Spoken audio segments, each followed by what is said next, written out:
Hey guys, tonight we begin with Elizabeth, a woman the whole world believes it understands, yet no one has ever truly seen in full. Tonight, we follow the traces of a secret buried beneath the dust of time for more than 4 centuries. Imagine this. In the year 1603, inside the cold chamber of Richmond Palace, where candlelight trembled against silent stone walls, Elizabeth I, the symbol of power, purity, and a rising England took her final breath. Yet what happened afterward, in those sacred hours that history only dares to whisper about, never appeared in any textbook. 3 men stepped into that room, bound by oaths of secrecy until death. They believed they were simply witnessing a ceremonial preparation for a monarch. But as the layers of fabric, white lead, and whalebone corsetry were removed, they realized they were standing before a truth capable of shattering the entire Tudor dynasty. What they saw was not merely an aging queen. It was evidence of a decades-long transformation, a body shaped, painted, and concealed to preserve a myth the nation depended on. A secret so grave that, more than 400 years later, her remains are still sealed tightly beneath Westminster Abbey, untouched by DNA technology or modern medical science. If such a truth were ever exposed, it would not only challenge Elizabeth herself, but the entire religious, political, and cultural foundation England built around her. Because Elizabeth was never just a person, she was the destiny of a kingdom, and touching the truth of who she really was would mean touching something a whole nation may not be ready to face. So, before you get comfortable, take a moment to like the video and subscribe, but only if you genuinely enjoy what I do here. Now, before the story unfolds further, tell me, where are you watching from? And what time is it where you live? Imagine that you and I are sitting together in a warm room, candlelight flickering softly, and outside, time itself has begun to slow. Now, dim the lights, maybe turn on a fan for that soft background hum, and let's ease into tonight's journey together. In the year 1603, England drifted into a strange and heavy silence. News slipped through cobblestone streets and echoed beneath the long corridors of the royal palaces. Elizabeth I had taken her final breath at Richmond. The woman who had stood unbroken before the mighty Spanish Armada, who had transformed a fractured kingdom into a rising empire, now lay still, surrounded by trembling candlelight. Yet the most haunting moment was not her death itself, but what unfolded in the quiet darkness that followed. Inside a small chamber swallowed by shadow, 3 men stepped across the threshold, their hands trembling as they approached the body they had been ordered to prepare for its final rites. None of them knew that within minutes their lives would be divided into 2 parts: the years before this night, and the years spent trying and failing to forget it. When the first heavy layers of brocade and velvet were peeled away, what emerged was not simply the mortal remains of a queen, but the first hint of a secret that had been forged, maintained, and fiercely guarded for nearly half a century. Beneath the finery lay signs of a truth so delicate, so politically dangerous, that revealing it could have shattered the religious foundations, political stability, and national myth England had built upon the figure of this woman. The Church of England would later refuse every request to disturb her tomb, turning away historians, scientists, and physicians. No DNA testing, no chemical analysis, no modern autopsy. The fear woven around her coffin was older and stronger than reason itself. Even in an age defined by scientific breakthroughs, Elizabeth's resting place remained sealed, protected by stone, lead, and an unspoken warning: some truths are too dangerous to face. For Elizabeth had never been seen merely as flesh and blood. She had been a symbol, an embodiment of divine favour, proof that God stood with Protestant England against Catholic Europe. If her body concealed anything that contradicted that sacred image, then the story England told itself about its destiny could collapse like brittle parchment. To grasp how such a secret came to exist, one must return to the beginning. Elizabeth's story began on the 7th day of September in the year 1533 at Greenwich Palace. A small child was placed into her mother's arms, unaware that her very existence had already altered the course of history. Her father, Henry VIII, had risked everything: political alliances, religious unity, even the wrath of Rome to marry Anne Boleyn.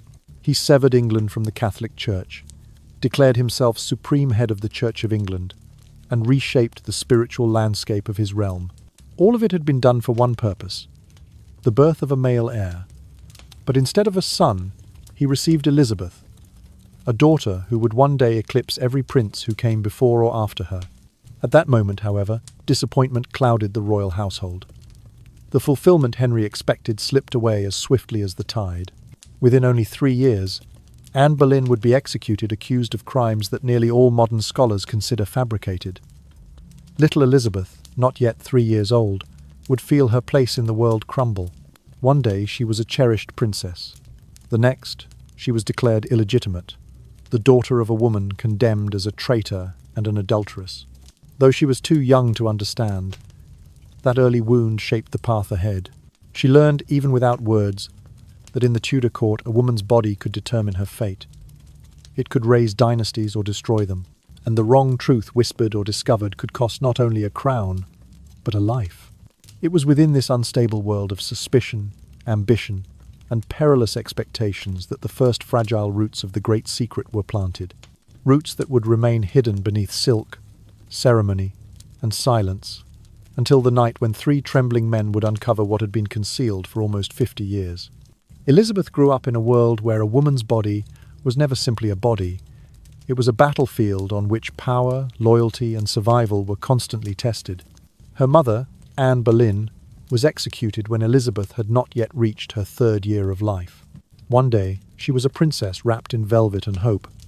The next, she was declared a bastard child, pushed to the margins of the court, spoken of in hushed tones as if her very existence carried a stain. That sudden fall from grace carved an invisible warning into her young mind. In the Tudor world, a single perceived flaw in a woman's body could crush her entire life. As she grew into adolescence, Elizabeth began to construct the armor she would wear for the rest of her days. She applied white lead paint to her skin, an alchemical mask that transformed her face into something smooth, pale, and untouched, like porcelain lit from within. The substance seeped into her blood day by day, threading itself into her bones, clouding her thoughts, making her hands tremble with a subtle, ghost-like quiver. Yet the transformation it offered was intoxicating. Beneath its sheen, she no longer looked human in the ordinary sense. She appeared untouchable, unwound from the vulnerabilities of flesh. She embraced the corsets made of whalebone and steel, garments engineered not merely to shape, but to conquer the human frame. Servants braced their feet against her back to tighten the laces until her ribs groaned under the pressure. The squeeze shifted her organs inward, forcing her breath to come in small, controlled sips. But pain, to Elizabeth, was a negotiation she willingly entered, because each corset, each gasp, each moment of stillness beneath that impossible weight helped craft the silhouette of a sovereign, an image the world expected and demanded. When marriage proposals began arriving from every corner of Europe, the pressure to wed intensified. A queen, after all, was expected to secure alliances, produce heirs, and operate within the confines of dynastic necessity. Yet Elizabeth turned silence into strategy. She refused every suitor, not with youthful rebellion, but with an eerie, quiet certainty. She insisted she belonged not to any man, but to England itself. Ambassadors wrote home describing her choice as cunning statecraft, a masterful diplomatic game. But hidden within the private notes of court physicians was a different whisper, one spoken in Latin, disguised under coded phrases. Structura insolita, forma praeter naturam, aspectus non congruens cum anatomia feminia. Vet, unusual structure, a form beyond nature, a presentation inconsistent with female anatomy. These notes, scattered through medical records, hinted at irregularities the physicians could not fully comprehend. Symptoms that did not align with typical womanhood, developments that defied their limited knowledge. And though no diagnosis could be made in that era, something was undeniably different. Elizabeth felt it in her body an absence, a deviation, a set of silences she could not name but could never ignore. She understood with a clarity sharpened by fear that if anyone ever confirmed those secrets, if any physician examined her too closely, if any rumor slipped beyond closed doors, her throne would tremble. A queen whose body did not conform to expectation could be cast aside, as her mother had been. A monarch whose womanhood did not fit the mold could be weaponized by enemies both foreign and domestic. So she shaped her destiny with the material available to her. Mystery. She turned her body's silence into a proclamation, a shield stronger than steel. She became the Virgin Queen, not as a romantic ideal, nor as a poetic flourish, but as an act of survival. The vow preserved her autonomy. It obscured questions no one was allowed to ask. And in choosing that path, she transformed a private limitation into a public power. England did not want a queen of flesh and uncertainty. It wanted a myth, one cloaked in purity, authority, and divine favor. Elizabeth gave it exactly that. She hid the truths she carried, burying them beneath lead, bone, fabric, and calculated distance. And with every public appearance, she wove her survival into the very identity of the nation she ruled. Thus, the woman who had once been a discarded child remade herself into a figure far beyond the reach of ordinary scrutiny. Not because she wished to be worshipped, but because only through myth could she live, and only through myth could she reign. During the years when Elizabeth wielded her greatest power, her body was decaying with the same ruthless speed that her authority expanded. The white lead she used to preserve her ethereal beauty slowly transformed into a silent executioner. Her skin began to darken in purplish bruises, to split, to blister, to ooze soft patches of pus. But instead of stopping, she covered the wounds with thicker and thicker layers of poison. Each morning she sat still as attendants brushed fresh lead across her face, concealing the very damage that substance had created. Her hair fell out in uneven clumps until almost nothing remained. She resorted to wigs so elaborate that they became part of her public identity. Her teeth blackened, loosened, and ached constantly, forcing her to speak with a gloved hand hovering discreetly over her mouth. Even her royal garments, symbols of majesty and sovereignty, were part of the assault. The dyes used in the fabrics were laced with toxic metals that irritated her skin, causing raw patches that swelled, tore, and seeped fluid beneath the shimmering layers of brocade. Yet Elizabeth allowed no one to witness these humiliations.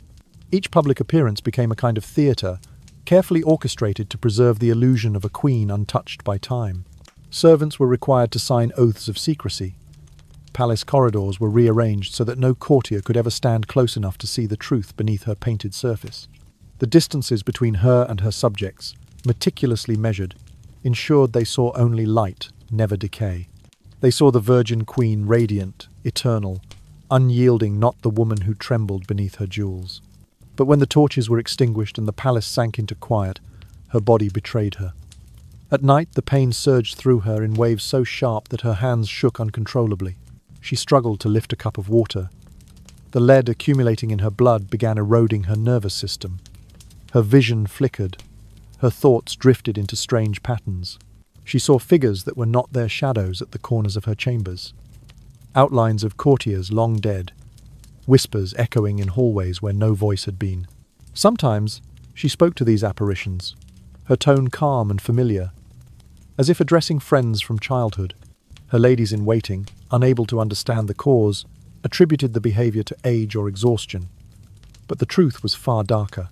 The white powder she smoothed onto her skin every day was steadily unraveling her mind, eating at the fragile connections between memory and reality. Court physicians kept careful notes they would never dare speak aloud. They described abnormalities they could neither define nor classify. Structura insolita, vulnera non naturae, corruptio humorum profundissima, unusual structure, wounds not of nature, a profound corruption of the bodily humours. They observed symptoms that did not align with any known illness. They detected signs that her anatomy, even beneath the ravages of poison, did not follow the ordinary contours of womanhood as they understood it. But none of them dared suggest further examination. None of them dared ask questions. For Elizabeth had established one rule that no one, not even the most trusted physician, was permitted to break. No one was allowed to see her body. Even in moments of illness, she refused to undress before her doctors, insisting on layers of gowns, veils, and fabrics. Medical treatment became a ritual conducted through fabric and guesswork. Physicians reached conclusions through touch rather than sight, through guarded descriptions rather than true assessment. If an examination required visibility, she rejected it outright, sometimes with quiet firmness, sometimes with a furious outburst sharp enough to silence the room.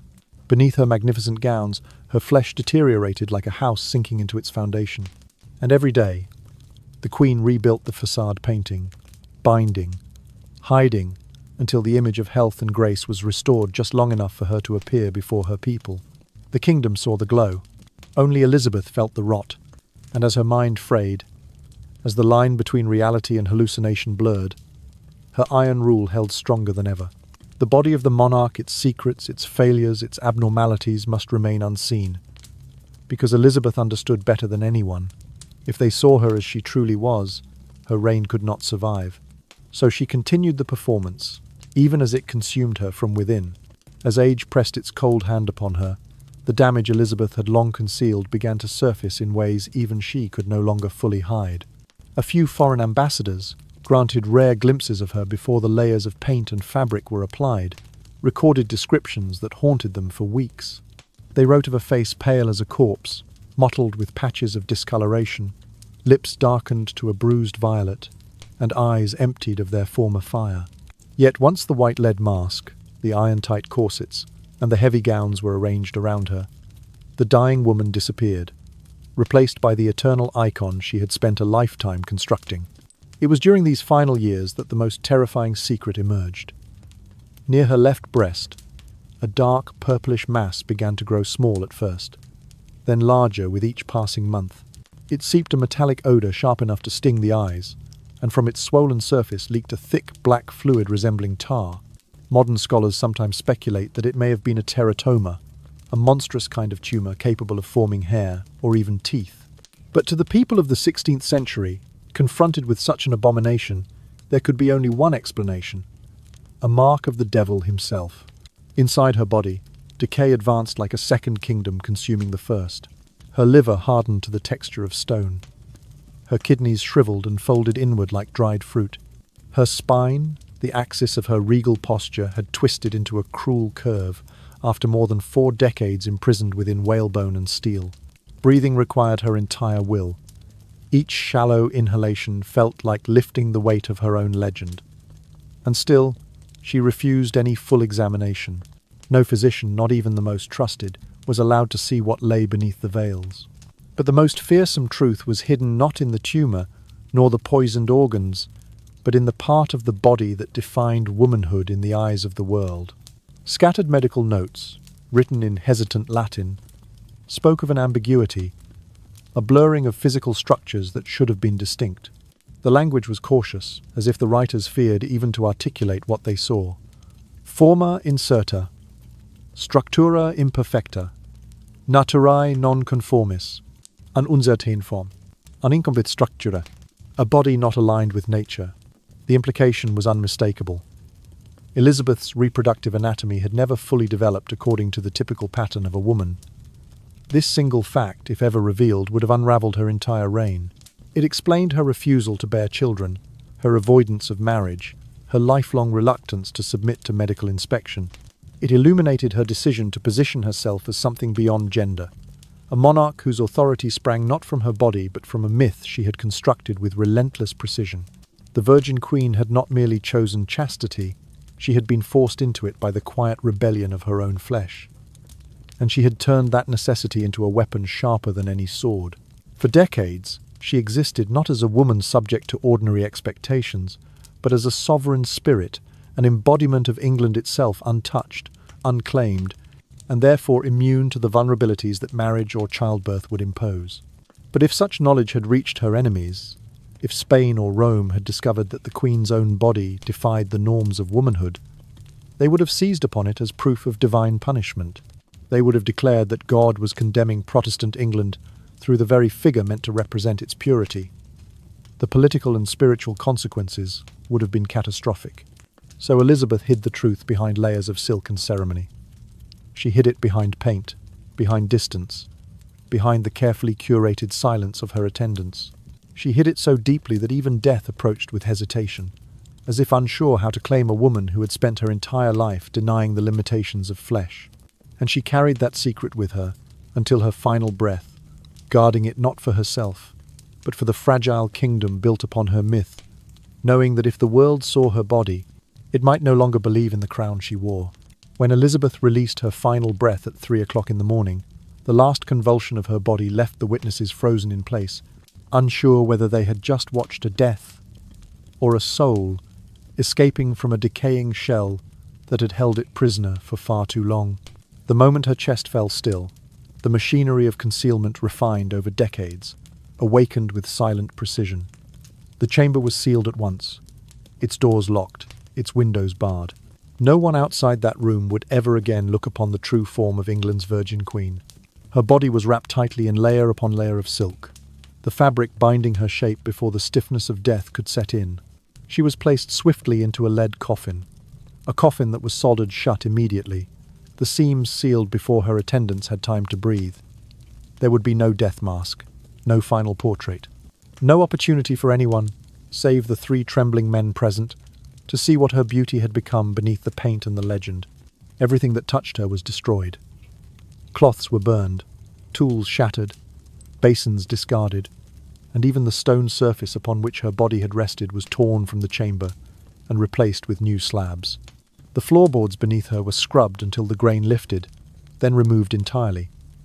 Every trace, every physical memory was erased. The 3 witnesses who had seen her as she truly was were separated before dawn. They would never meet again. One man was sent north to Scotland under a false name, tasked with serving in remote villages far from court. Another entered a convent, bound by vows of silence, sealing away what he had seen for the remainder of his life. The last slipped out of the historical record entirely, his fate unknown whether by exile, disappearance, or deliberate erasure. The Crown ensured that their voices, like the Queen's secrets, were buried beyond reach. Yet fragments of truth survived, slipping through the cracks of centuries. A coded journal found generations later contained cryptic lines about a body not shaped by God, but altered by suffering. A physician's private notes mentioned abnormalities that defied all known anatomy, and in the margin of a worn Bible attributed to the 3rd witness, a single sentence trembled across the page: "I have seen proof that devils too may wear crowns." From that moment forward, Elizabeth's coffin was reinforced with a severity no other monarch had ever received. Layers of heavy lead encased her. Stones were arranged not only for strength, but for symbolic containment. Religious emblems, crosses, invocations, protective motifs were carved along the inner architecture of her resting place, as if those who buried her feared that opening the tomb would unleash something more dangerous than decay. For more than 4 centuries, the Church and the Crown have rejected every request for exhumation. Not a single scholar has been permitted to test a hair, a tooth, or a fragment of bone. Modern science, DNA sequencing, toxicological analysis, advanced imaging could reveal truths that history had spent lifetimes concealing. And those who guard her tomb understand exactly what is at risk. Because exposing her body would expose more than her illness, more than her anatomy, more than the physical evidence of what she endured. It would endanger the mythology that shaped England's identity. It would challenge the divine narrative that justified the Protestant reign. It would unravel the legend of the Virgin Queen, carefully woven, fiercely protected, foundational to the story England tells itself. Elizabeth is no longer merely a woman who died in the early hours of a March morning. Her body became a cornerstone in the architecture of national memory. Her secrets became part of the scaffolding that holds together the idea of England itself. To disturb her tomb now would be to disturb the story a country has lived inside for more than 400 years. And so she remains where she lies, sealed beneath lead, stone, silence, and the weight of a nation's fear of what might happen if the world ever truly saw the Queen behind the crown. In the final years of Elizabeth's life, a profound quiet settled around her, an atmosphere so heavy and still that only her closest attendants truly understood the weight of it. Each morning before she faced her court, she endured hours of preparation just to rebuild the illusion of a sovereign from the fragments of a body that was steadily collapsing. Servants layered her skin with thick coats of white lead, applied so heavily that, beneath candlelight, she appeared less like a breathing monarch and more like a polished statue carved from pale stone. The poison seeped deeper each day, threading itself through her flesh, leaving her hands trembling, her breath shortened, her mind flickering at the edges like a candle about to go out. Yet Elizabeth never protested. She sat perfectly still while they tightened her corset until her ribs felt as though they might crack beneath the pressure. She allowed the weight of her royal gowns to settle across her shoulders, garments so heavy with embroidery and jewels that lesser women struggled to stand under their burden. She endured the adjustments of her wigs, sculpted meticulously until not a single strand broke the illusion of unchanging majesty. No one was permitted to glimpse the raw skin beneath the paint, nor to hear the soft, involuntary sound she made each time the corset's laces pressed against an old bruise or an inflamed rib. When she finally faced the mirror, seeing her completed transformation, she did not see the fragile woman beneath. She saw only the performance, the unyielding silhouette of the Virgin Queen, ageless, tireless, immune to pain. To the world, that was who she still was, and she refused to let anything contradict the image. But the letters she wrote in the solitude of night revealed a truth she never allowed her court to witness. In those shaky lines, she confessed without bitterness that her body was failing inch by inch. She knew that each layer of white powder brought her closer to death. She knew the corsets were crushing her. She knew the gowns were burning her skin. And yet, she never wished to stop. The letters held no regret, no plea for mercy. Instead, they carried a strange, quiet acceptance, as though the sacrifice had been preordained long before she understood how unusual her own body was, as though the preservation of her myth had always been part of the architecture of her life. She did not write of fear, nor of longing for rest. What she did write, again and again in the margins of her sleepless nights, was a single, unwavering belief that England's peace rested upon her image, not her flesh, that as long as the world saw an unbroken queen, the kingdom itself would remain unbroken. So she gave herself to the role without hesitation. She allowed the lead to consume her skin, the corsets to reshape her bones, the silence to bury her true nature. She gave everything, mind, body, breath, to maintain the facade the nation needed. Even as her organs faltered, even as her thoughts wandered into darkness, even as she felt her life thinning like the last thread of a tapestry, she continued to rise each morning and become the creature England required her to be. Those who served her at the end understood that they were not preparing a queen for her duties.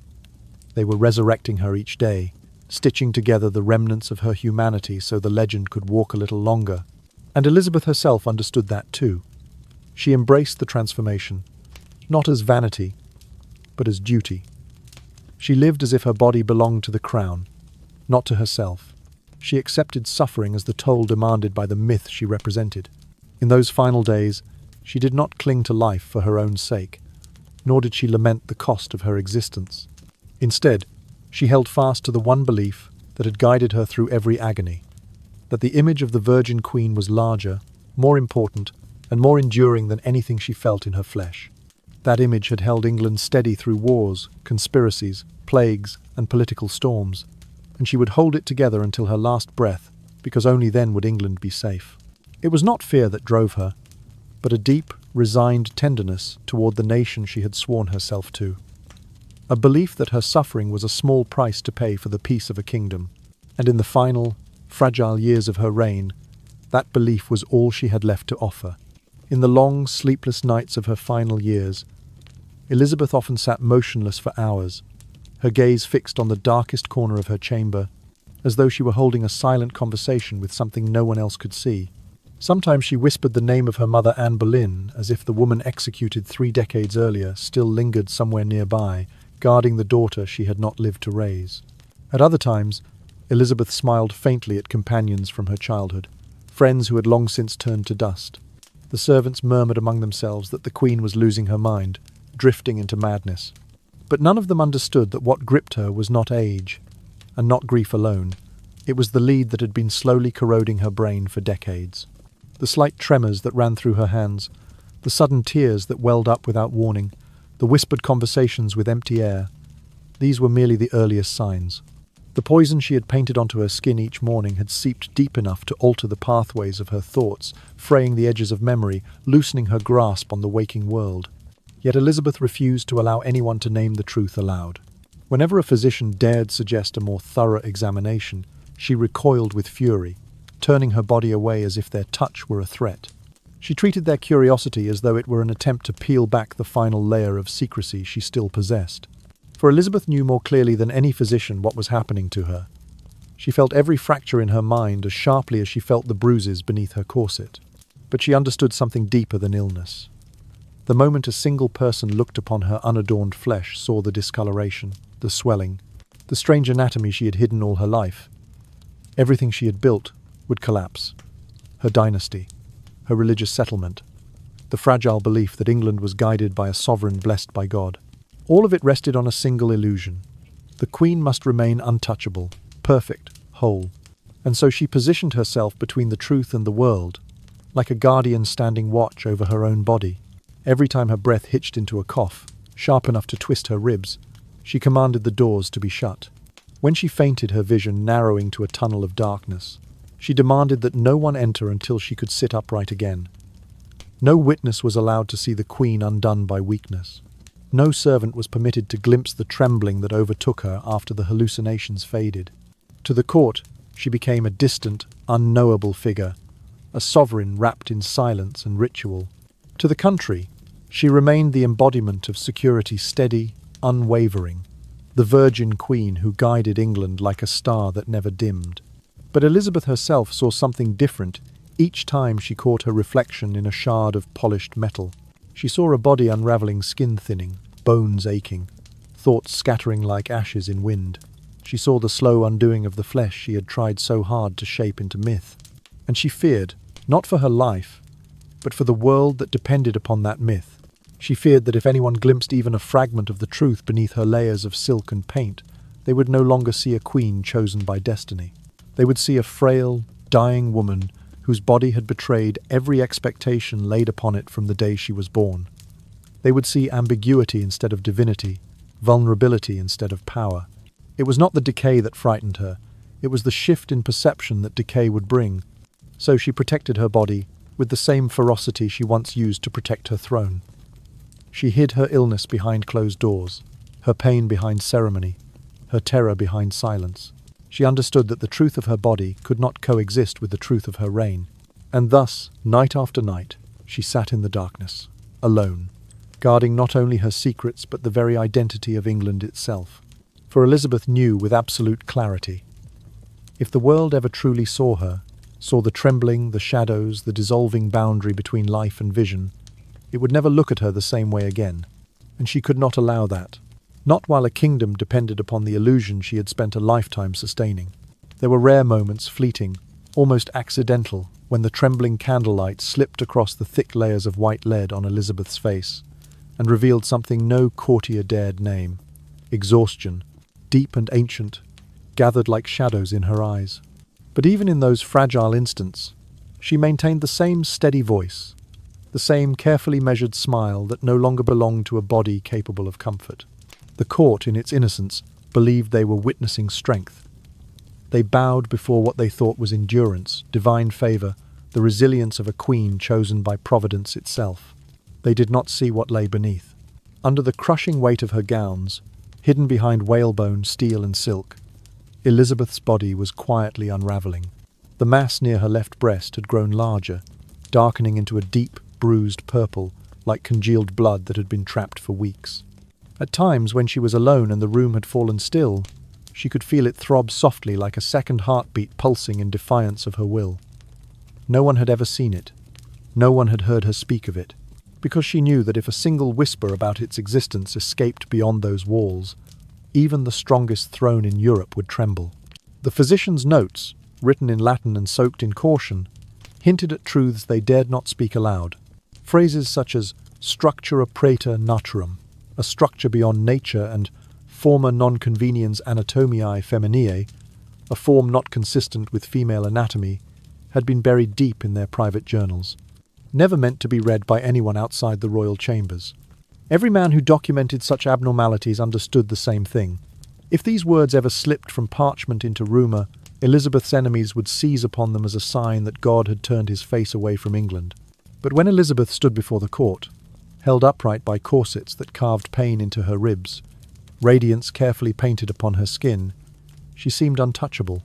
Her stillness, her cool composure, the effortless tilt of her chin, all of it convinced those around her that they were looking at a woman uniquely blessed. A woman set apart, a woman ordained. They did not know that the very body they believed marked by divinity was fighting its own slow collapse beneath her gown. Every gesture she made carried a hidden weight, The graceful motion of her hand as she addressed her council masked the faint tremor creeping through her fingers. The calm inhalation before she spoke concealed the sharp, constricted breath, forced through lungs pressed tight by decades of corsets. And each time she subconsciously lifted a hand toward her left side, just for a second. Almost too fast to notice, it was an involuntary response to the silent, growing agony beneath. No one dared interpret those movements for what they were. Signs of a truth so carefully buried that even the walls of the palace seemed complicit in keeping it hidden.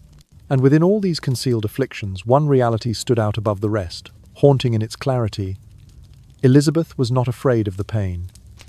She had long since accepted suffering as the cost of reigning. She did not tremble at the tumor swelling beneath her flesh, nor at the organs failing inside her.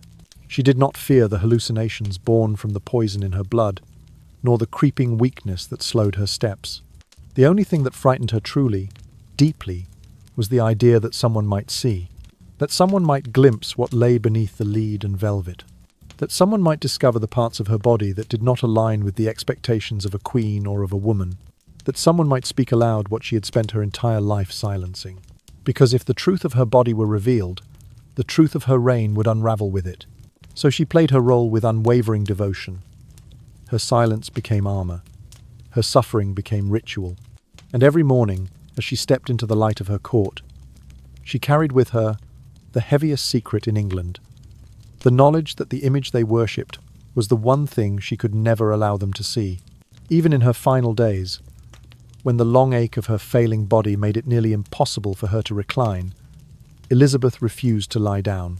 She remained seated, propped upright against cushions, her torso wrapped tightly in layers of silk that held her together as much as they concealed her. Servants whispered that she feared dying in a horizontal position, as if the moment her body relaxed, the secret she had guarded for more than 4 decades would slip from her chest with her last breath. Whether that fear was superstition or instinct, no one knew. But she never allowed herself to rest. When counselors entered to seek her guidance, she still spoke in a voice soft yet sharp, commanding in its clarity. She continued to discuss matters of state, receive ambassadors, approve proclamations, and with every measured word, no one realized that her gaze was struggling to hold steady, trying to balance itself between 2 worlds, one of duty, the other of darkness, pressing closer with each passing hour. The growth near her left breast, monstrous in its swelling, had begun to seep through the bandages. She changed herself, for she permitted no one to touch her. By now the discharge was thick, metallic in scent, and stained the inner layers of her garments. Each night, she spent hours tending to it with crude methods, rinsing, rewrapping, dabbing away the dark fluid, fully aware that her efforts delayed the inevitable only by the thinnest thread. There was no remedy left, only postponement. Yet through every wave of pain, she did not tremble, she did not weep. She endured it like a queen who had grown accustomed to sacrificing her flesh for her myth. The only thing she feared was the human gaze. Her power rested not on armies nor wealth, but on her mastery of appearance. She had ruled so successfully because she controlled what the world saw. If her true body were exposed, if a courtier glimpsed the wound beneath her gown, or noticed what should not exist beneath her anatomy, her entire reign would collapse in an instant. Thus, each royal audience became a test of will. She never allowed anyone to witness her unsteady footing. When she rose from her seat, she did so slowly, hiding the moment her knees faltered. No counselor ever saw her clutch the edge of a table to steady her breath. No ambassador saw her fingers tremble as she signed decrees.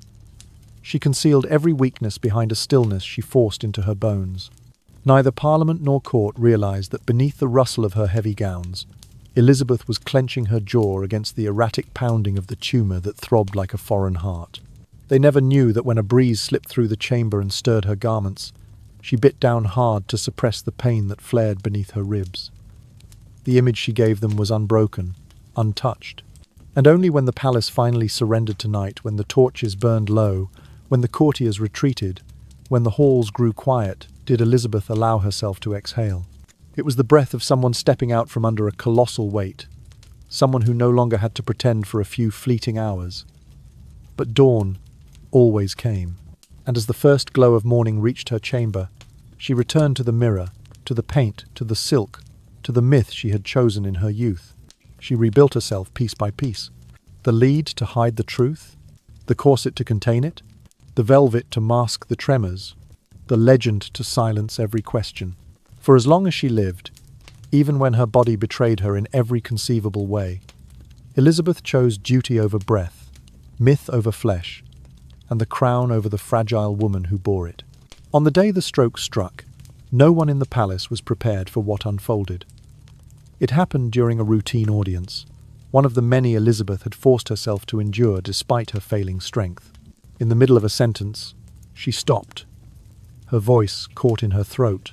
Her right side fell limp at once, as though severed from her will. Foam tinged with blood spilled from her lips.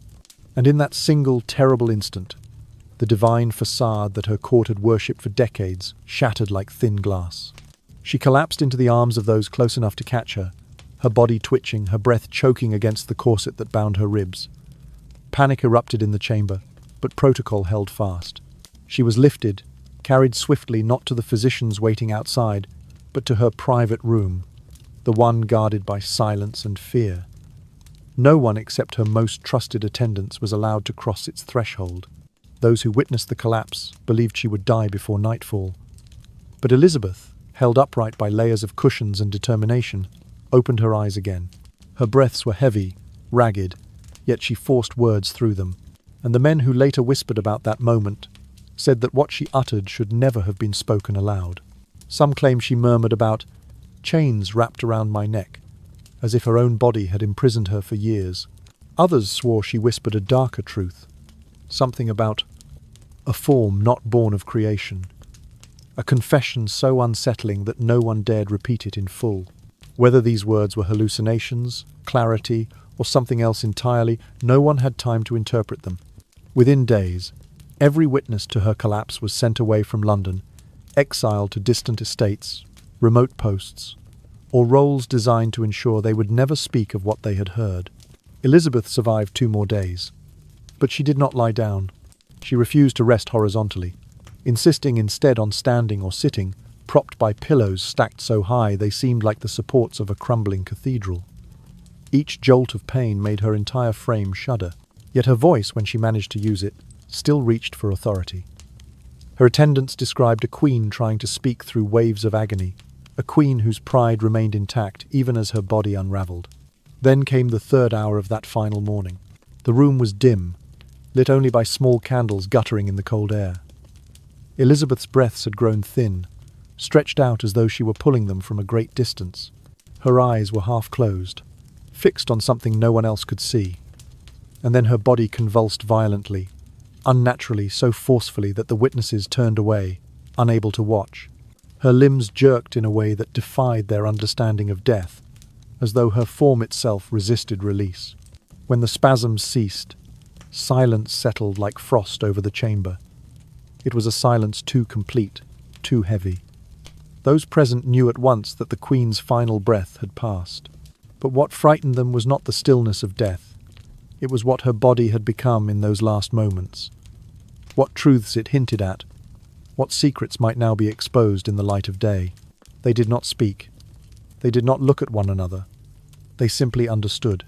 A queen had died, but the body she left behind, ravaged, altered, full of mysteries, was something far more dangerous than they had ever imagined. And so, in that breathless stillness, a new decision began to take shape.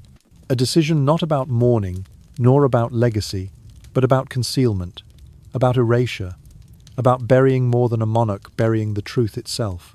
From that moment forward, every action would be guided by one quiet, terrifying realization. What they had seen could never leave the 4 walls of that room, never enter the annals of history, never reach the ears of a world built on the myth of the Virgin Queen. What died at 3 o'clock that morning was a woman. What needed to be hidden was everything she had carried within her body. And thus began the deliberate, absolute burial of the truth. After Elizabeth released her final breath, the chamber sank into a silence so dense it seemed to press against the walls. The attendants did not move at first. They stood frozen, staring at one another, each silently urging someone else to step forward. Their hesitation had nothing to do with fear of death. It was fear of what lay beneath the sweat-soaked silk, and the layers of white lead, fear of the truth they had all sensed, but never dared to confront. When at last they approached, their steps were slow, reverent, as though each footfall carried them across the fragile border between truth and forbidden knowledge. One man reached out, his hand shaking, and began to loosen the outermost gown. They removed the layers one by one, each heavy skirt, each stiffened petticoat, each panel of embroidered fabric peeling away like the pages of a story Elizabeth had spent 40 years writing in secrecy. What emerged was not the body of a monarch as England had imagined her. Beneath the powdered mask, her skin had lost the shape familiar to the court who had worshipped her presence each day. Deep patches of blackened flesh marred her torso, spreading outward like rot from a tree long hollowed inside. Open sores, hidden for years beneath silks and jewels, revealed themselves at last, raw and cavernous, the edges eaten away as though devoured by time itself. When they reached the final corset, the one she had worn closest to her skin, they had to cut through it. The moment the whalebone split open, a faint gasp escaped one of the men. Her ribcage, freed from decades of cruelty, seemed to sigh outward, but its shape was grotesquely altered. Her ribs curved unnaturally inward, compressed until they resembled a cage bent by relentless force.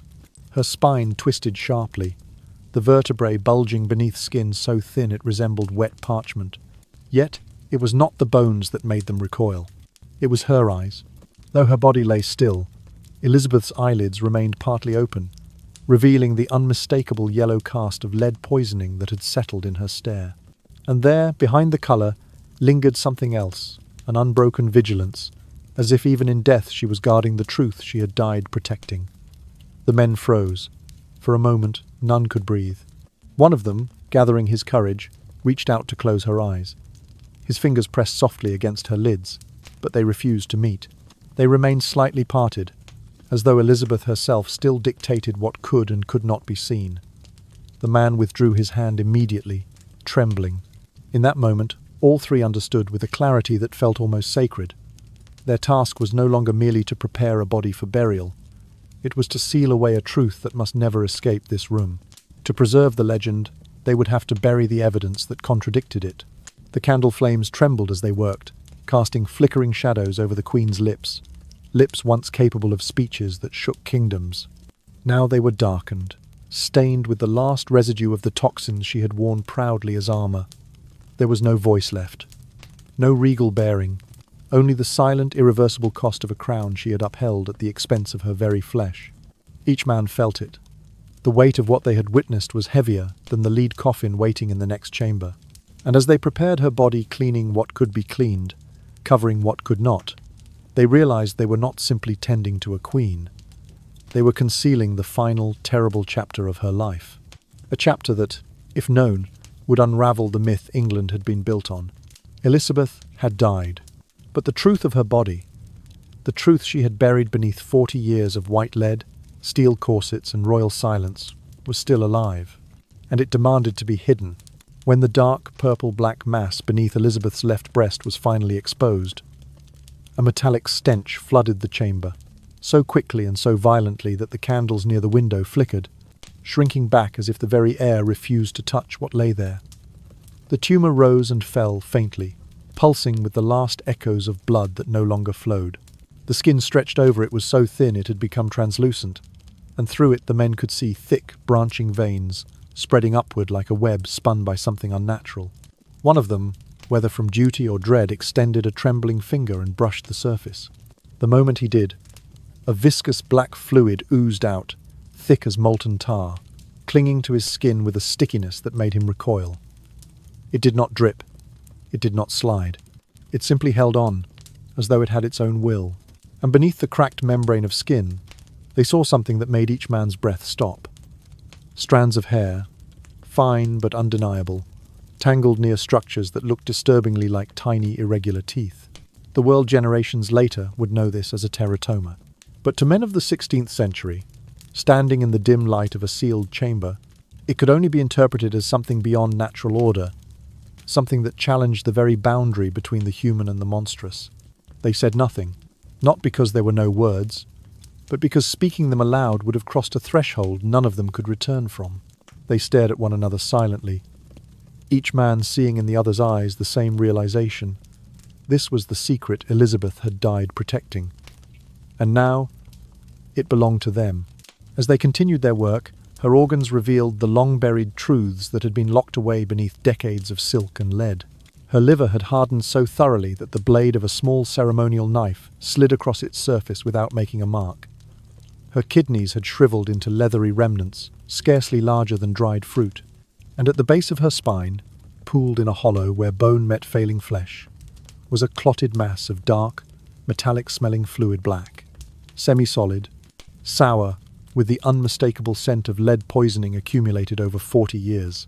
But it was the next sight the one revealed when the candlelight shifted toward the lower part of her abdomen that rooted them to the floor.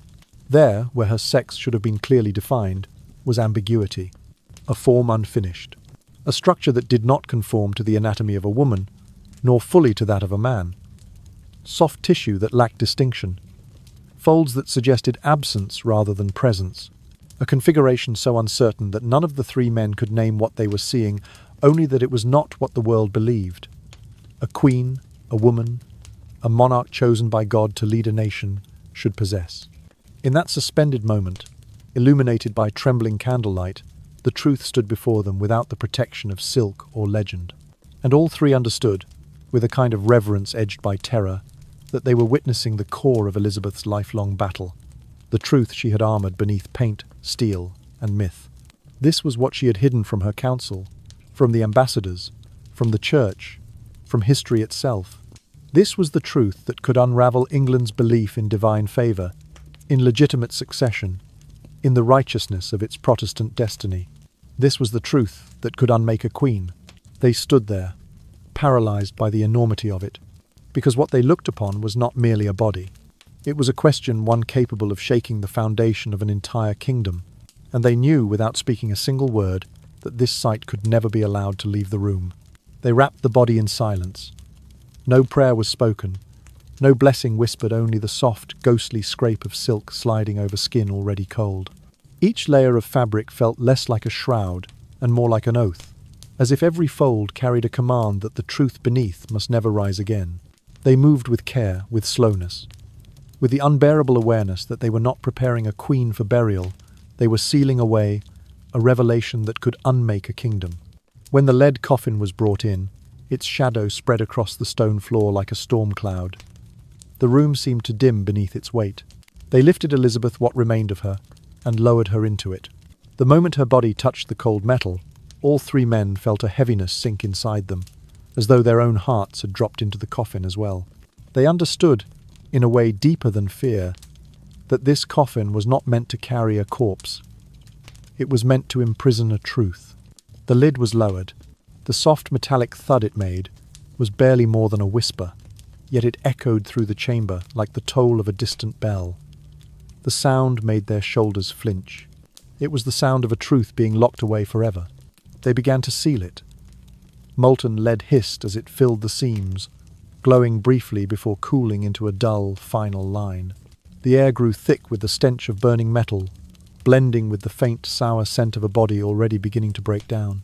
One man turned his face away, fighting the urge to retch. Another gripped the edge of the work table, steadying his breath as the fumes curled around them. They sealed every crack, every possible escape. They worked until the coffin looked less like an object and more like a sealed vault, an artifact designed not to rest in peace, but to ensure silence. As they dragged the last strip of lead across the final seam, one of the men felt, with grim clarity, that the act of sealing the coffin was sealing their own destinies as well. When the wooden outer coffin was brought forward and lowered over the lead one, a new layer of dread settled over the room. Heavy iron chains were wrapped around the entire structure, pulled tight, fastened, and double-locked. Not even royalty received such treatment.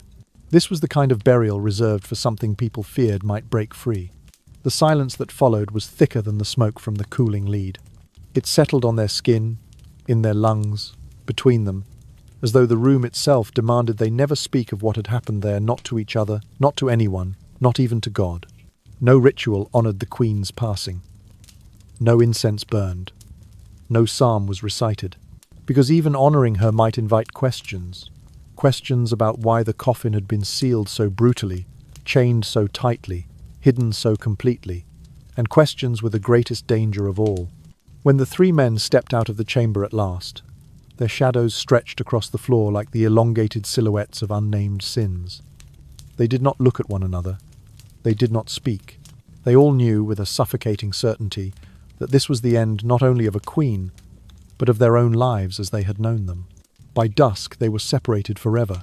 One was sent to Scotland under a new name, given a small post far from the eyes of anyone who might listen closely to a trembling voice. Another was delivered to a monastery, where he took a vow of silence so strict that he never spoke again, not even on his deathbed. The third vanished from all records, as though erased intentionally, leaving nothing but speculation behind. The chamber where the final truth of Elizabeth had been revealed was scrubbed until the stone lost its sheen. Then the floor was torn up and replaced completely. Every instrument that had touched her was thrown into the fire until nothing remained but ashes. Even the air felt hollow afterward, as if the room had been emptied not of objects but of memory itself. And then silence became law. Even though the court worked tirelessly to bury every trace of what they had seen, scraps of the truth drifted through history like drafts of cold air slipping through walls no mason could seal. A few pages of a coded journal surfaced generations later, its symbols obscure, its margins stained with age, but its tone unmistakably shaken. A medical note filled with metaphors rather than anatomy hinted at abnormalities its author dared not describe plainly. And somewhere in a forgotten parish, a trembling line written in the back of a Bible by the last surviving witness spoke of a revelation that had shaken the soul beyond prayer. These fragments, small, fragile, incomplete, carried the same fear, that the woman who ruled England for 45 years was not entirely the woman the nation believed she was. But instead of destroying her legend, the secret only made Elizabeth larger than life, less a person, more a construct, a symbol, a force. Her burial site at Westminster Abbey became not merely a tomb, but a fortress. Layers of lead encased her coffin, layers of stone pressed above it, as though those who entombed her feared that not only her body, but the truth she carried, might one day slip free and alter the course of history. Every time a scholar, a physician, or a historian suggested an exhumation even for the sake of science alone, the Church of England responded the same way, with refusal swift and absolute. No debate, no explanation. The answer was silence, sealed as firmly as the coffin itself. They left her in the dark, deep beneath centuries of prayers and footsteps, safe from the reach of DNA tests, chemical assays, and the unforgiving clarity of modern medicine. For they knew, if DNA confirmed the rumors about her sex, if chemical analysis revealed the catastrophic levels of lead coursing through her blood, if anatomical study exposed the distortions and secrets hidden for decades beneath her gowns, then the image of the Virgin Queen would collapse in a single breath. A national icon cannot be allowed to exist as flesh. It must exist as belief. It must be a story. A people choose, not the body that story was built upon. The English people cherished the figure of a queen who never married, never yielded, never aged in spirit, never faltered before her realm. A woman whose solitude was seen as strength, whose refusal of men was seen as sovereignty, whose untouchable image became proof that England was blessed and protected. She had become pure symbol, clean, uncracked, almost holy. And symbols do not bleed. They do not decay. They do not suffer. They do not have wounds. Any fracture in that image became a threat not to Elizabeth, but to England itself. Because once a nation builds its identity on a myth, the myth must stand at all costs. And so her legend was preserved, not by reverence, but by fear. Not fear of Elizabeth, but fear of what her truth might do to the delicate architecture of power, faith, and national memory. Her body remained trapped beneath stone and silence. Her secrets remained locked behind lead. And England chose, willingly, to remember not the woman, but the myth she forged with every breath she sacrificed. In the years that followed, as visitors drifted past Elizabeth's tomb in Westminster Abbey, few sensed what truly rested beneath that solemn slab of stone. They saw the polished marble, the carved effigy, the soft glow of candlelight brushing against centuries-old walls.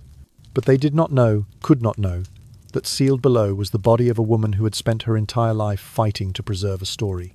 Not merely a queen who battled foreign fleets or quelled rebellions within her court, but a soul who warred against her own flesh each passing day, every hour, every breath, every layer of lead paint, every tightening of a corset that squeezed her lungs until the world dimmed at the edges. Her body had decayed in ways no loyal subject would ever dare imagine. Yet the myth she left behind outlived kingdoms, dynasties, and emperors. She turned limitation into armor, imperfection into iconography, suffering into the high walls that shielded her nation from collapse. And although no one knew precisely how much she sacrificed to uphold the image of the Virgin Queen, everyone knew one thing: she succeeded. Perhaps that was the greatest victory of her reign. Not the defeat of the Spanish Armada, not the flowering of culture that later generations would call the Golden Age, but the preservation of a version of herself that history could worship without question. A version purified of weakness, a version that could not bleed or falter, a version carved from conviction rather than bone. Her myth eclipsed everything else. The illness that consumed her from within, the deformities hidden beneath gowns and jewels, the fear shadowing her every waking moment, the solitude that wrapped around her like a second skin, the nights she spent trembling in candlelit silence, guarded only by secrets too heavy for any mortal to bear. People walked past her coffin, believing that within lay the remains of a queen majestic, serene, untouched by the frailties of ordinary bodies. But what truly rested inside was a story sealed in lead, protected by generations of shared fear, shored up by the unspoken agreement that some truths were too dangerous to ever enter the daylight. Inside that coffin was a kingdom's choice, a choice to preserve the myth rather than confront the woman, a choice to guard the illusion rather than risk the truth, a choice to let silence speak louder than any chronicle ever written. And so, when the candles in the abbey guttered low, when the last footsteps faded into the distant nave, when the stone corridors of Westminster returned to their ancient stillness, only the silence remained. The silence Elizabeth had chosen. The silence an entire nation agreed to keep for her. A silence that has stretched across 4 centuries, and may stretch quietly across many more.